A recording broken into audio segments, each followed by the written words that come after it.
সারাদিনে এত ইস্যু হয় যে সবকিছু নিয়ে কথা কওয়া সম্ভব হয় না, কিন্তু এটা নিয়ে কথা কইতেই হবে। আজকের যে বিষয়টা আর কি, সেটা হইতেছে জুলাই যোদ্ধাদের আইনি সুরক্ষা দিতে অধ্যাদেশ হইতেছে। একদিন পরে ঘুম ভাঙিছে সবার। আসিফ নজরুল একদিন পরে অধ্যাদেশ বানাইতেছে। কামটা তো খুব ভালো হচ্ছে তাই না, ভালো করিচ্ছে তাই না, খুবই ভালো কাজ করছে। আসিফ নজরুল তো ভালো ছেলে, সন্ধ্যাবেলা হাত মুখ দিয়ে পড়তে বসে। হ্যাঁ, আসিফ নজরুল বাংলাদেশের মানুষদের দূর পাইছে, দূর পটাইতেছে, তাই আঙ্কারে হাতে লেমন চুস ধরাই দিচ্ছে।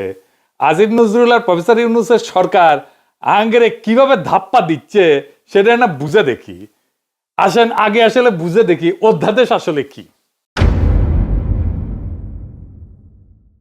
অধ্যাদেশ হইল সংসদ ছাড়া, জানে যখন সংসদ নাই তখন সরকার আর রাষ্ট্রপতির মাধ্যমে জারি করা একটা অস্থায়ী আইন। তার মানে এটা আইন কিন্তু সংসদে পাস হয়নি, এবং এইটা এখন জারি করা হইতেছে জরুরি পরিস্থিতির জন্য, যেহেতু সংসদ নাই। আর একটু ভেঙে বলি, ধরেন সাধারণ আইন কিভাবে হয়। স্বাভাবিক নিয়মে একটা প্রস্তাব আসে, সংসদে আলোচনা হয়, ভোট হয়, পাস হয়, রাষ্ট্রপতি সাইন করে সম্মতি দেয়, আইন হয়ে গেল। এইটারে বলা হয় সংসদীয় আইন।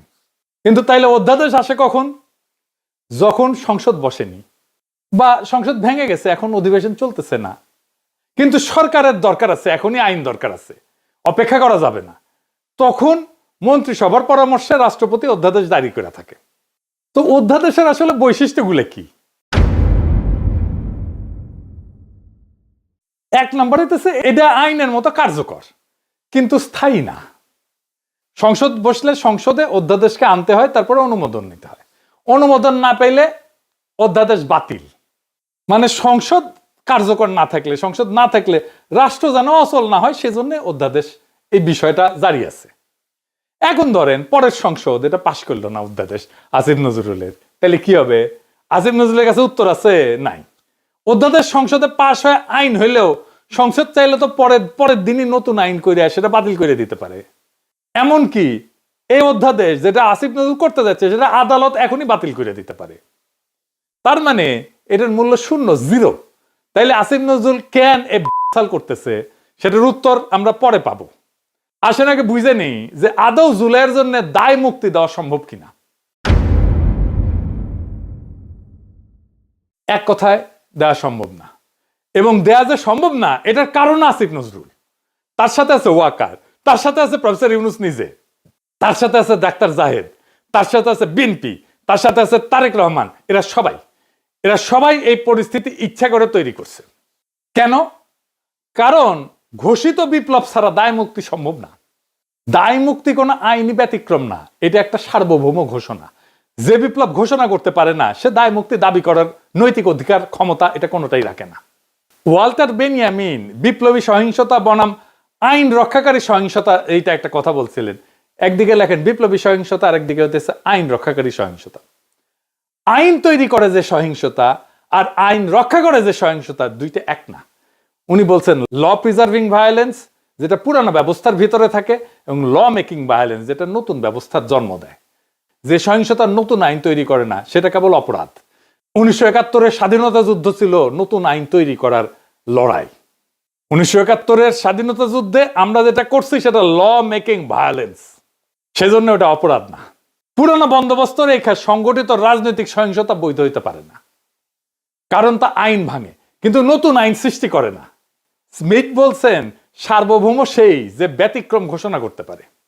ওনার একটা বিখ্যাত সূত্র ছিল, উনি বলছেন, ইংরেজিতে কইছেন, বাংলা হইতেছে সার্বভৌম সেই যে ব্যতিক্রম ঘোষণা করতে পারে।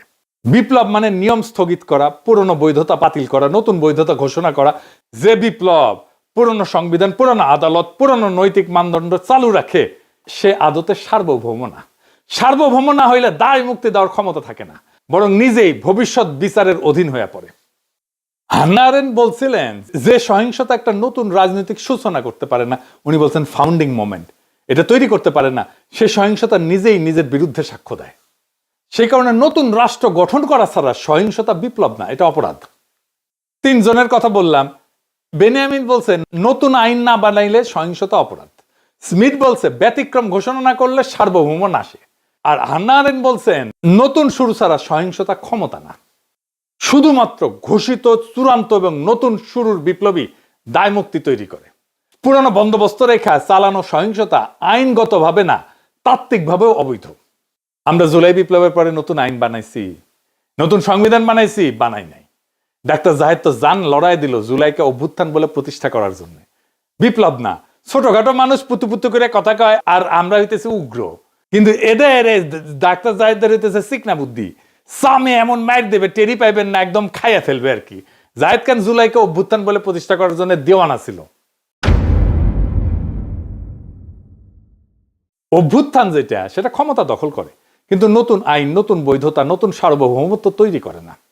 পুরনো সংবিধান, পুরনো আদালত, পুরনো রাষ্ট্রীয় কাঠামো চালু রাখে। তাই সহিংসতা যেটা, সেটা আইন ভাঙা হয়, আইনের নির্মাতা না। আমরা যেটা জুলাই করছি সেটা আমরা আইন ভাঙছি আইন নির্মাণ করার জন্য। কিন্তু আমাদের নতুন আইন নির্মাণ করতে দেয়নি এই জাহেদারা, এই আসিফ নজরুলেরা, এই প্রফেসর ইউনূসেরা। সেই কারণে এইটা ল ব্রেকিং ভায়োলেন্স হয়ে গেছে, ল মেকিং ভায়োলেন্স হয়নি। অভ্যুত্থানের সময় যে সহিংসতা হয় সেটা পরে অপরাধ হিসাবে বিচারযোগ্য থাকে। সেই কারণে ডাক্তার জাহেদরা 24-এর বর্ষা বিপ্লবকে বিপ্লব না বলে অভ্যুত্থান বলে প্রতিষ্ঠা করার জন্য দেওয়ানা হয়েছিল, যেন জুলাই বিপ্লবীদের পরে জবাই করা যায়। তার মানে এই জাহিদারা তাই চাইছে যা আওয়ামী লীগ চাইছে। আওয়ামী লীগ আর হাসিনা যে পুলিশ হত্যা আর সহিংসতার কথা বলে, জুলাই যোদ্ধাদের ফাঁসি দিতে চায়, তার তাত্ত্বিক ভিত্তি তৈরি করে দিচ্ছে এই জাহেদ, এই সামে সিকনে, এই সিকনা বুদ্ধির লোকটা। আপনাদের জিজ্ঞেস করা উচিত, তাকে ধরা উচিত। এই কাম কেন করছিলেন? মাদিরে যে পুলিশ ধরে, সে বৈধতা দিচ্ছে জাহেদ। দায় মুক্তি বাংলাদেশের ইতিহাসে একবারই হয়েছে, সেটা 1971-এর পরে। কারণ ওইখানে আমরা নতুন শুরু করতে পারছিলাম, ওইখানে লড়াইয়ের বিজয়ী ছিল আমাদের বৈধতা। এইখানে আমরা বিজয়ী হয়েছি, কিন্তু আমরা আমাদের বৈধতা তৈরি করতে পারিনি, নতুন শুরু করতে পারি নাই। সেই কারণে দায় মুক্তি দেওয়া সম্ভব হবে না, যতই বলুক আসিফ নজরুল। তাইলে আসেন, আসিফ নজরুল কেন এই অধ্যাদেশ করতে এত ব্যস্ত? কারণ হইতেছে আসিফ নজরুল নিজে দায় মুক্তি চাইতেছে। সে জানে সে কি আকাম করিছে। কি আকাম করছে জানেন? দেশ যখন একটা বিপ্লবী সন্ধিক্ষণে, যখন আমরা নতুন রাষ্ট্র তৈরি করব, হাসিনা পলাইছে, সেই সময় সে ওয়াকার আর বিএনপির সাথে মিলে পুরো বিপ্লবটাকে লাইনচ্যুত করছে। বিপ্লব ওই রাতেই শেষ। তারপরে ধৈরা ধৈরা বিপ্লবের সাথে সম্পর্কহীন বুড়াগুলাকে উপদেষ্টা বানাইছে, সংবিধান সমুন্নত রাখছে, ওয়াকারকে রাখছে, চুপ্পু করে রাখছে। আমরা সেকেন্ড রিপাবলিক করব বলছিলাম, নতুন রাষ্ট্র করব না, উই বেশি বোঝে, উই একাই বিপ্লবের স্টেক হোল্ডার। আমি ওরা জিজ্ঞাসছিলাম যে আপনার যে নাচতে নাচতে ওয়াকারের গাড়ি চড়ে ক্যান্টনমেন্টে গেলেন, কোন ক্যাপাসিটিতে গেছিলেন? কয় পলিটিক্যাল পার্টির বাইরে যে সিভিল সোসাইটির অংশ আছে সেই হিসেবে গেছি। আমি কইলাম ভেরি গুড। তাইলে এখন বলেন, ওই যে কয়েকদিন ঘুটু করলেন, সিভিল সোসাইটির কার সাথে কথা বলে ঘুট্টুটা করেছেন? কার সাথে পরামর্শ করছেন? আপনি একা হারকিউলিস হয়ে গেছেন কেন? আপনি কারোর সাথে কথা বলেন না কেন? কার সাথে আলাপ করছেন? কারোর সাথে আলাপ করে নাই। আপনার হাত জগন্নাথ, নিজে যা ভালো বুঝিছে তাই করিছে। একটা সাক্ষাৎকারে দেখলাম আজিম নজরুল কইতেছে তার বাসায় বসে ছাত্ররা উপদেষ্টা বানাইতেছে, সে মাঝে মাঝে পরামর্শ দিতেছে, কইতেছে এখন কেমন লাগে? সচিবেরা কথা শোনে না, পুলিশেরা কথা শোনে না, পাবলিক শোনে না কথা, কোথাও গেলে পাবলিক আটকায় ফেলে, ভুয়া ভুয়া স্লোগান দেয়।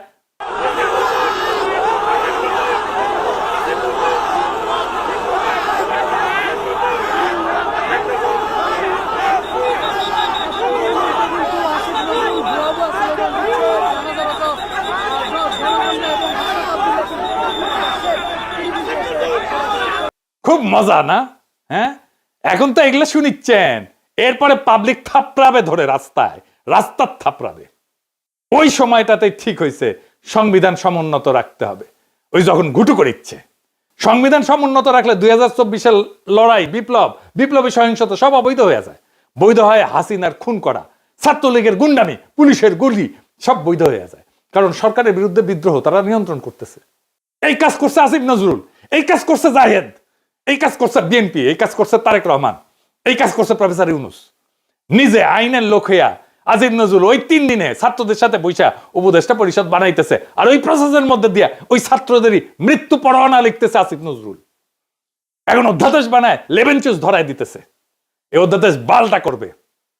1975-এ যারা সোহরাওয়ার্দীর বডিগার্ডের ফুটা করেছিল, তাদের জন্য সংবিধানে ইনডেমনিটি দেওয়া হয়েছিল, কাম হয় নাই। 1975-এর ওই বিপ্লবী ঘটনার পরে যেই দল বিএনপি ক্ষমতায় আসছে তারাই কর্নেল ফারুক, বজলুল হুদাকে, শাহরিয়ারকে তুলে দিচ্ছে আওয়ামী লীগের হাতে যেন ফাঁসি দিতে পারে আওয়ামী লীগ তাদের জেলে ভরে, রায় হয় নিম্ন আদালতে, আপিল চলতেছিল। খালেদা জিয়ার আমলে খালেদা জিয়ার সরকার এদের সবাইকে ছেড়ে দিতে পারতো, আইনসঙ্গত ভাবে ছেড়ে দিতে পারতো আপিল নিষ্পত্তি করে। কিভাবে জানেন? আসেন একটু বুঝে দেখি। আদালত রায় দিছিল ফায়ারিং স্কোয়াডে মৃত্যুদণ্ড। বাংলাদেশের সিভিল আদালতে ফায়ারিং স্কোয়াডে মৃত্যুদণ্ডের বিধানই নাই। রাষ্ট্র বা আদালত যদি এমন কোন পদ্ধতিতে মৃত্যুদণ্ড কার্যকর করে যেটা কোনো বিধানে নাই, আইনে নাই, যে পদ্ধতিটা আইনে লেখা নাই, তাহলে এটা টেকনিক্যাল ভুল বা কাগজপত্রের গলদ হিসাবে থাকে না। এইটা তখন সংবিধান ভাঙার বিষয় হয়ে যায়। কারণ বাংলাদেশের সংবিধান বলছে মানুষকে শাস্তি দিতে হইলে সেটা আইনের ভেতর থেকে দিতে হবে, আর্টিকেল 31। আর মানুষের জীবন কেড়ে নেওয়া যাবে শুধুমাত্র আইনসম্মত প্রক্রিয়ায়, আর্টিকেল 32। এই সীমা লঙ্ঘন করলে দুইটা কথা পরিষ্কারভাবে বলা যায়, মানে বিচারটা সংবিধানের চোখে বৈধ থাকে না। রাষ্ট্র নিজেই আইনের সীমা পাড়ায় গেছে, আইন যে ক্ষমতা দেয়নি সেই কাজ রাষ্ট্র করছে, এটা করতে পারে না। আইনের বাইরে যায় মৃত্যুদণ্ডের এমন কোন পদ্ধতিতে মৃত্যুদণ্ডের আদেশ দেওয়া মানে এটা শুধু ভুল না, এটা রাষ্ট্রের অবৈধ কাজ, আদালতের অবৈধ কাজ। খালেদা জিয়ার সরকার কিছুই করে নাই, আপিলের কাজ বন্ধ করে রাখিছিল। হাসিনা আইসা সামে সবাই ফাঁসি দিয়ে দিছে। এই হাসিনা পলানোর পরেও প্ল্যান ছিল এইটাই যে বিএনপি আর ওয়াকার সামে তুলে দিবে জুলাই বিপ্লবীদের আওয়ামী লীগের হাতে। বিএনপির প্ল্যান এখন প্রকাশ্য, তারা আওয়ামী লীগকে ফিরায় আনতে চায়। আমি বেনে বেনে করছি না, আমি প্রমাণ দিতেছি। দেখেন হিন্দু সম্প্রদায়কে দিয়ে কি বলানো হইতেছে। আমি কিন্তু আমার জন্মগতভাবে আমি বিএনপি ছিলাম, বুঝছেন। আমি মাও কমিশন আমলে বিএনপি কমিশনার মেম্বার ছিলাম 3 বার। এখন দেশে আসছি ডক্টর করে, কিন্তু এখন আমি মা বোনকে বলছি নিজের ইজ্জত যদি রক্ষা করতে চান আপনারা সবাই বিএনপি কে ভোট দিন। বিএনপি বলে কেউ অবহেলা করবেন না, কেন এখন আওয়ামী লীগ নেই। এটাই বলছি, যেটা আমাদের মাতৃ জন্মের কথা। মা বোনরা বলছে যে আওয়ামী লীগকে ভোট দিও, বিএনপি কে দিও না। কিন্তু এখন বর্তমান আমরা আছি এখন বিএনপির হাতে, আমাদের আওয়ামী লীগ নাই। তোমরা সবাই নিজের ইজ্জত যদি বাঁচাতে চাও, নিজের একটা মেয়ে যদি বড় হয় মা বাবার বয় থাকে, কিন্তু এখন বয় নেই। আর এখানে সবাই, এখানে আমাদের মা বাবা এরা সবাই, এদেরকে চিনেন। যদি দূরের মানুষ হতো তাহলে বয় ছিল, এরা দূরের মানুষ নেই, এখানে আমাদের দেশের মানুষ। কোনো যদি ক্ষতি হয়, কিছু হয়, আপনাদের ওদেরকে ডাকতে পারবেন। আমরা এখানের মানুষ সবাই, এখানে সবাই একজোট হয়ে 12 তারিখ ভোট দিবেন। সবাই ভোটের জন্য যাবেন, কিন্তু অনেকজন বলে বিএনপি কে ভোট দেবো না, যাবো না। না, এটা মনে করবেন না। বিএনপি কে দিলে মনে করবেন কোনোদিন আবার আওয়ামী লীগের হাতে যেতে পারবেন আপনারা। বিএনপি কে চান, কিন্তু অন্য দল দেখবেন, কিন্তু নিজের হাতে নিজে কপালে হাত মারবেন। এখানে বিএনপি ছাড়া আর কোনো উপায় আমাদের নাই। এখানে হিন্দু বা মুসলিম হোক, সবাই বিএনপি কে চান। আমি বলছি আমাদের এই এলাকার সবাই, আপনারা বিপদের সময় না পেলে এদেরকে পাবেন। এরা এখানে কাছের লোক, এরা দূরের নাই, কেউ হারিয়ে যেতে পারবেন এখান থেকে, আমাদের হাত থেকে, কেন এগুলো আমাদের দেশের লোক। তাই আমি বলছি মা বোনকে, এখানে মহিলা হইয়ে বা পুরুষ হইয়ে ওই বিএনপি কে দেবো না, এই কথা আর বলিয়েন না। কেন আমরা এখন একটাই দল, বাংলাদেশে একটাই দল আছে, ওইটাই কোনো দল না, এটা নিজেরাই দল করছে, যে এটাকে কেউ সমর্থন দেবে না ওই দলকে। আমরাই এখন হচ্ছি যে কি সবাই বলো বিএনপি কে চাই, ভোট চাই, ধানের শীষে ভোট দেবে, এটাই আমরা চাই। আমাদের ধানের শীষে তো ধানের শীষ সবাই, আমি বলছি ধানের শীষে টিকিট দিলে আপনারা মনে মনে বলছেন যে ধানের শীষ কেন দেব, আগে তো আমরা আওয়ামী লীগ ছিলাম না, এখন আমরা আওয়ামী লীগ। ধানের শীষে আওয়ামী লীগ মনে করবেন কেন? আওয়ামী লীগ আসার জন্য আমরা, এটা একটা পথ। আমরা বিএনপি কে যদি চাই, বিএনপি দেখা 10 বছর বাদ হলে আমাদের নেত্রীকে আবার আনবে, জানেন যে এটা। কিন্তু ওদের হাতে যদি চলে যায়, পাকিস্তানে চলে যেতে হবে সবাইকে, মনে করবেন। শুনলেন তো, কইতেছে আগে আমরা আওয়ামী লীগ ছিলাম, এখন আমরা আওয়ামী লীগই আছি।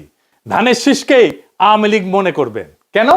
কারণ আওয়ামী লীগ আসার জন্য এই একটাই পথ। আমরা বিএনপি কে যদি চাই, বিএনপি দেখেন 10 বছর পরে হইলেও আমাদের নেত্রীকে আবার আনবে। শুনেছেন, নিজের কানে তো শুনলেন। আর একটা প্রমাণ দিতেছি, আসেন সে প্রমাণটা দেখি। এই যে সংসদ নির্বাচন হইতেছে, এখানে এমপি কে ভোট দেওয়া ছাড়া একটা গণভোট হবে। সে গণভোট হবে বিএনপি কিন্তু ঘরের মধ্যে এইগুলা স্বীকার করে এসছে গণভোটে যে সমস্ত জিনিস থাকবে। এই গণভোটে হ্যাঁ বা না ভোট দিতে হবে। হ্যাঁ ভোট দিলে কি কি পাবেন?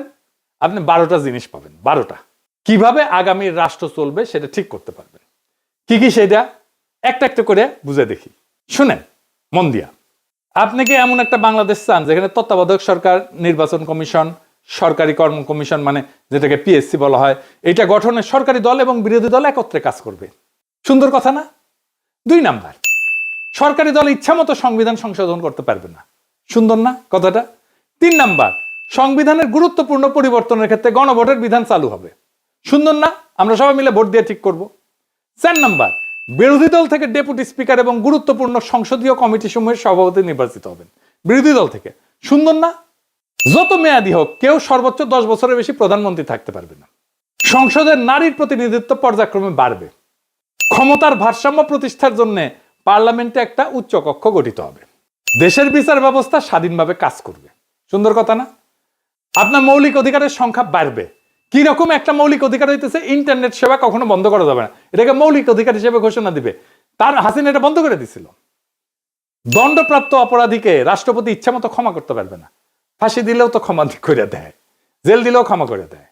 রাষ্ট্রপতি এবং প্রধানমন্ত্রী ক্ষমতার মধ্যে ভারসাম্য থাকবে। রাষ্ট্রভাষা বাংলার মর্যাদার পাশাপাশি অন্যান্য জাতিগোষ্ঠীর ভাষাও সাংবিধানিকভাবে স্বীকৃত হবে। সব সুন্দর কথা না? 12টা কথা। হ্যাঁ ভোট দিলে সবগুলো পাবেন, এই যতগুলো আছে সবগুলো। না ভোট দিলে কিছুই পাবেন। কিন্তু বিএনপি কি বলতেছে দেখেন, বিএনপি কি বলতেছে, জনগণকে কি বলতেছে শোনেন, নিজের কানে শোনেন। এখানে আরেকটা ব্যালট হবে হা এবং না।